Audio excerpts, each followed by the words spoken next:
dua lagi di bulan penuh berkah dan ampunan.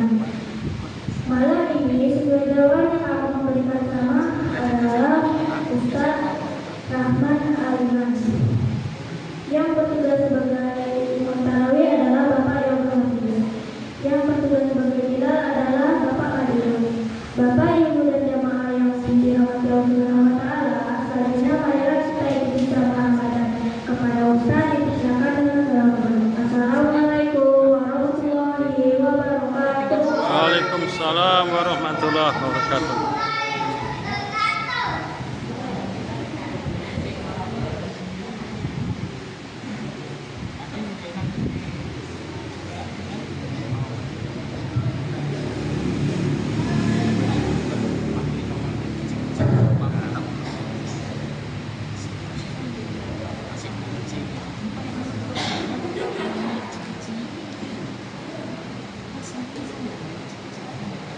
Assalamualaikum warahmatullahi wabarakatuh. Waalaikumsalam warahmatullahi wabarakatuh. Alhamdulillah. Alhamdulillah allazi arsala rasulahu syahidan wa mubasyiran wa nadhiran wa da'iyan ila Allah bi iznihi wa sirajan munira. Asyhadu an la ilaha illallah wa la syarika lah wa asyhadu anna Muhammadan abduhu wa rasuluh. Allahumma salli wa sallim ala sayyidina Muhammad wa ala alihi wa ashabihi ajma'in. Amma ba'd. Bapak-bapak, ibu-ibu serta anak-anak kami jemaah yang berbahagia, mari sama-sama kita bersyukur kehadirat Allah Subhanahu wa taala, Tuhan yang Maha Kuasa, yang sampai malam yang ke-18 ini kita masih diberikan berbagai karunia nikmat, di antaranya nikmat sehat, sempat Islam, dan nikmat iman yang tak kalah pentingnya. Nikmat yang paling agung yang diberikan oleh Allah Subhanahu wa taala kepada orang Islam adalah iman. Selanjutnya salat dan salam lupa pula kita kirimkan pada junjungan alam Nabi besar Muhammad sallallahu alaihi wasallam. Allahumma shalli ala sayyidina Muhammad wa ala ali sayyidina. Bapak Ibu jemaah yang berbahagia, malam yang ke-18 ini jadwal yang sudah ditetapkan oleh FKM, Forum Komunikasi Muballigh Anggota Pimpinan, adalah amar ma'ruf nahi munkar. Kalau anak-anak mencatatnya, judulnya amar ma'ruf nahi munkar. Amar ma'ruf nahi munkar ini terdiri dari 4 kata, yaitu amar, ma'ruf, nahi, munkar. Amar itu apa? Amar itu mengajak, menyeru. Kemudian ma'ruf, kebaikan. Nahi, mencegah. Munkar, kejahatan. Jadi amar ma'ruf nahi munkar mengajak untuk berbuat baik dan mencegah dari perbuatan kejahatan atau kemungkaran atau kemaksiatan. Lalu apa saja kewajiban kita selaku umat Islam? Sebagaimana hadis Rasulullah sallallahu alaihi wasallam yang singkat, sangat-sangat singkat, bunyinya balighu walau anni hayat.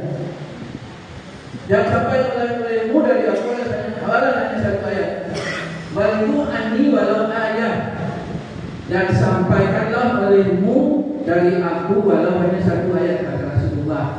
Berarti yang mengaku kita umatnya Rasulullah, di dalam diri kita ada kewajiban untuk menyampaikan dakwah.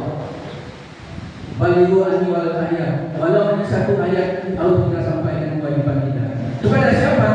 Kepada seluruh umat Islam, terutama yang pertama sekali adalah untuk keluarga kita di rumah.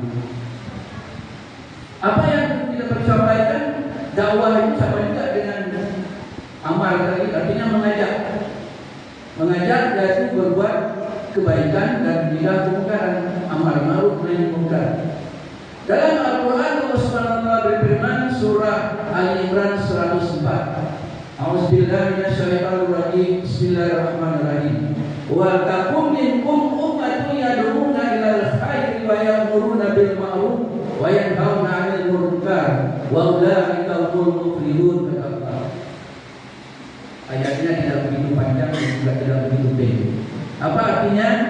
Dan hendaklah ada di kamu segolongan umat yang mengajak kepada kebaikan, yaitu menyeru berbuat baik dan mencegah dari perbuatan yang jahat atau mungkar, dan mereka itulah orang-orang yang beruntung. Wa ulaika humul muflihun, dan mereka itulah orang yang beruntung. Ini ayatnya begitu tadi saya katakan sedang, tidak pendek, tidak panjang. Jadi dari ayat ini saya simpulkan Bapak Ibu, yang pertama, tidaklah ada segolongan umat. Maksudnya kata Allah di sini adalah dari umat Islam sendiri, dari kita ini yang menyampaikan dakwah. Ada pendakwah, ada dai, ada mubaligh, ada ustaz yang menyampaikan dakwah. Kalau tidak ada di antara golongan ini yang menyampaikan dakwah, maka mungkin hari ini Islam tidak akan tersebar sampai ke Indonesia, sampai ke kampung Mekarsari hari ini. Ini asbab dari dakwah Rasulullah, para sahabat, dan selanjutnya para tabi'in dan para ulama-ulama sampailah hari ini ke Indonesia, sampai ke Tanjung Pinang, sampai ke Mekarsari. Segolongan orang ini termasuk orang-orang yang mengajak amar ma'ruf dan nahi munkar, mengajak kepada kebaikan dan mencegah daripada kejahatan atau kemungkaran. Persoalan orang mau terima atau tidak dakwah yang disampaikan itu bukan urusan daripada kita yang menyampaikan, bukan urusan dari pendakwah, tapi itu adalah urusan hidayah. Kalau misalnya begitu kita mendengarkan dakwah, mendengarkan tausiah, ustaz menyampaikan kebaikan, mengajak kita untuk berbuat baik dan mencegah perbuatan atau kejahatan, ada terselip dalam hati menerima, benar juga kata ustaz ini. Itu artinya Allah sudah berikan hidayah dalam diri kita untuk menerima kebaikan dan menolak kejahatan. Maka kita juga termasuk orang-orang yang beruntung. Bukan hanya menyampaikan, yang menerima juga. Kalau menerima dengan lapang dada, juga termasuk orang-orang yang beruntung. Pada akhir ayat disebutkan dari wa ulaika humul muflihun, dan mereka adalah orang-orang yang beruntung. Orang-orang yang beruntung ini apa? Nanti Allah akan berikan ganjaran pahala berlipat ganda, dan pada akhirnya adalah surga. Bagaimana? Ayat Al-Quran surah Al-Baqarah 183 mungkin juga sudah sampai oleh pada pendakwah sebelumnya, yang dipakai oleh Allah SWT untuk menaikkan bulan puasa pada bulan Ramadan bukan orang Islam, tapi orang beriman. Ayatnya yang begini, ya ayyuhallazina amanu kutiba alaikumusiyam kama kutiba alal ladzina min qablikum la'allakum tattaqun. Wahai orang-orang yang beriman, diwajibkan atas kamu berpuasa sebagaimana telah diwajibkan atas orang-orang sebelum kamu agar kamu bertakwa. Di sini Allah berikan peluang, kesempatan kepada orang-orang beriman yang Islam, bukan orang Islam yang beriman. Kalau orang beriman jelas orang Islam Bapak Ibu, tapi orang Islam belum tentu beriman. Kajian hari ini di surau As-Salam ini termasuk surau yang sangat megah di antara surau yang pernah saya kunjungi di Tanjung Pinang. Dan surau As-Salam ini sebenarnya sudah sangat-sangat layak untuk menjadi masjid. Berapa kakak yang ada di sekitar surau ini, dan berapa orang yang bisa hadir, yang datang ke surau ini untuk menaikkan salat, untuk mensiarkan malam-malam Ramadan, bisa dihitung. Alhamdulillah kita yang hadir pada malam hari ini, semoga konsekuen istiqamah sampai ke akhir Ramadan usai. Tetapi tidak selesai Ramadan selesai, tidak datang ke masjid atau surau, tetap berlanjut. Karena kalau kita tidak orang Islam yang beriman yang meramaikan masjid, surau siapa lagi? Innama ya'muru masajidallahi man amana billahi wal yawmil akhir, kata Allah. Dan sesungguhnya atau hanya saja yang memakmurkan masjid Allah itu adalah orang-orang yang beriman pada Allah dan beriman pada hari akhir. Nah ini, jadi orang-orang beriman ini Bapak Ibu termasuk orang-orang yang terpilih dan dipilih oleh Allah Subhanahu Wa Taala untuk melaksanakan ibadah puasa. Allah beri kesempatan, tapi bukan jaminan. Nanti pada penghujung ayat Allah akan berikan penghargaan pada orang berpuasa yang beriman tadi adalah la'allakum tattaqun, derajat takwa. Ini derajat yang paling tinggi di sisi manusia. Bisa saja dalam pandangan manusia yang dihormati itu adalah karena keturunannya, mungkin darah biru, darah hijau, darah merah, darah kuning dan sebagainya. Mungkin karena dia bangsawan, mungkin karena dia hartawan, mungkin juga karena dia pakai lagi mana gantengnya atau kecantikannya dan sebagainya. Tapi semua itu dalam pandangan Allah tidak ada apa-apanya.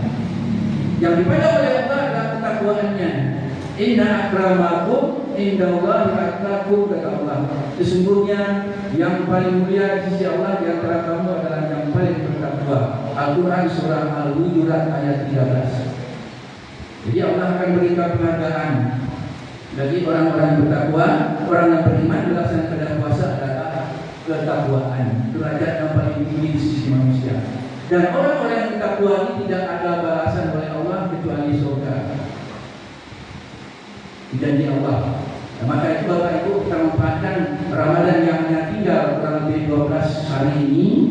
Mari sama-sama kita tetap istiqamah, teguh pendirian, tetap melaksanakan perintah Allah, menaik kepada puasa, meramaikan, menyiapkan malam-malam Ramadan dengan melaksanakan sholat isya berjamaah, tarawih dan dilanjut dengan zikir. Sekali lagi, kalau tidak kita meramaikan siapa? Inilah dalam rangka dakwah amar ma'ruf nahi munkar. Perbanyak pertama ya diri kita sendiri, mengajak diri kita sendiri dulu untuk banyak berbuat kebajikan pada bulan Ramadan ini, dan sebanyak mungkin menghindari hal-hal yang tidak berkenan atau dilarang oleh Allah Subhanahu wa taala.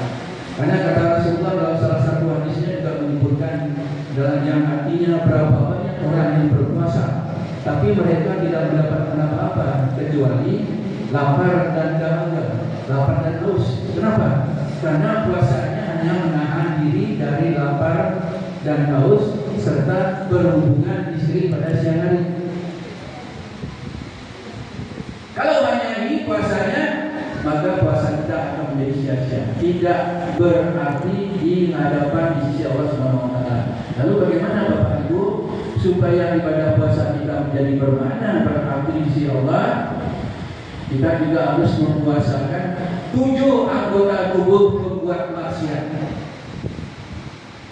Mungkin Bapak Ibu baru dengar ada 7 anggota tubuh dari pembuat maksiat yang hari-hari kita gunakan. Yang pertama adalah mata, pandangan mata. Mata ini kadang-kadang kalau melihat sesuatu yang menarik, yang cantik, yang indah, tentunya bisa terbelalak ya. Tapi kata Ali bin Abi Thalib radhiyallahu anhu, kalau itu ternampak tak sengaja ucapkan alhamdulillah. Tapi jangan ulang lihat 2 kali lagi. Pura-pura tutup mata tapi nampak ini. Itu yang kedua, pandangan itu kata Ali, panah beracun dari syaitan. Maka jaga pandangan kita pada bulan puasa. Yang kedua, telinga. Jaga telinga kita dari mendengar hal-hal yang tidak enak atau lagu-lagu yang mendayu dan sebagainya. Perbanyak telinga kita mendengar tausiah, ceramah keagamaan, mendengar lantunan ayat suci Al-Quran. Yang ketiga itu penciuman juga bisa dijaga dari mencium bau yang tidak enak. Artinya apa Bapak Ibu? Kadang-kadang hidup kita ini termasuk di sini adalah mencium bau yang tak enak dari orang. Artinya kesalahan orang itu nampak oleh kita, tapi kesalahan diri sendiri kita perlu-perlu tak tahu. Ibarat pepatah mengatakan semut di seberang lautan yang kita nampak oleh kita, tapi gajah di pelupuk mata dekat ini haram tak nampak. Tapi itulah kita. Nah, jadi mari sama-sama kita koreksi, introspeksi ini pada bulan Ramadan. Yang keempat, satunya mulut. Mulut terutama lidah. Lisan, jaga lisan pada bulan Ramadan ini supaya memperbanyak membaca Al-Quran, zikir, tahlil, salawat dan sebagainya. Karena menjaga lisan itu merupakan salah satu daripada 4 golongan yang dirindukan oleh surga Bapak Ibu. Ada 4 golongan yang dirindukan oleh surga. Yang pertama, talil Quran, orang yang baca Al-Quran. Yang kedua, wahafizil lisan, orang yang menjaga lisannya. Yang ketiga, wamukil jinan, Oleh yang memberi makan, oleh yang sedang kelaparan. Yang keempat, puasa itu sahur Ramadan.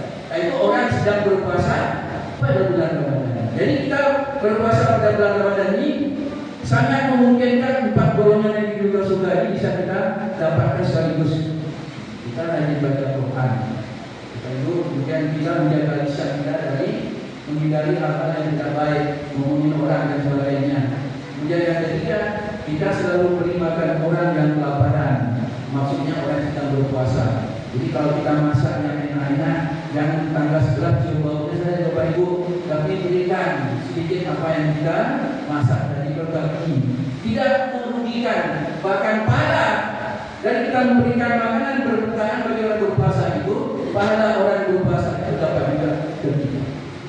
Tidak mengurangi pahala orang berpuasa. Begitulah Allah Maha luas memberikan pahala kepada orang yang berpuasa. Dan yang keempat, puasa ini bisa di Ramadan, yaitu orang sedang berpuasa pada Ramadan. Ini orang-orang yang dihidup oleh surga. Bapak Ibu, kalau ditanya, inginkah kita menjadi golongan-golongan orang yang sangat dihidup oleh surga? Jawabannya tentu jujur. Yang sepakat Bapak Ibu ya, tentu kita ingin menjadi golongan atau orang yang dihidup oleh surga. Surga berhias pada bulan Ramadan ini menyambut kedatangan orang-orang yang beriman dan bertakwa melaksanakan ibadah puasa pada bulan Ramadan. Bapak Ibu jamaah yang dimuliakan Allah, sebenarnya masih banyak yang disampaikan, namun waktu juga yang membatasi kita sudah 13 menit. Dan waktu diberikan hanya 10 sampai 12 menit. Nanti kalau lebih takut saya tak lapor pada polisi ya. Tak dapat berbeda. Jadi Bapak Ibu, apa yang saya sampaikan tadi kalau benar itu datang dari Allah Subhanahu wa taala, kalau salah itu murni kesalahan saya pribadi sebagai manusia biasa, kepada Allah saya mohon ampun, dan kepada Bapak Ibu apa yang sampaikan yang kurang berkenan dan salah dalam pandangan Bapak Ibu, saya mohon maaf yang sebesar-besarnya. Akhir kalam saya tutup dengan doa. Assalamualaikum warahmatullahi wabarakatuh.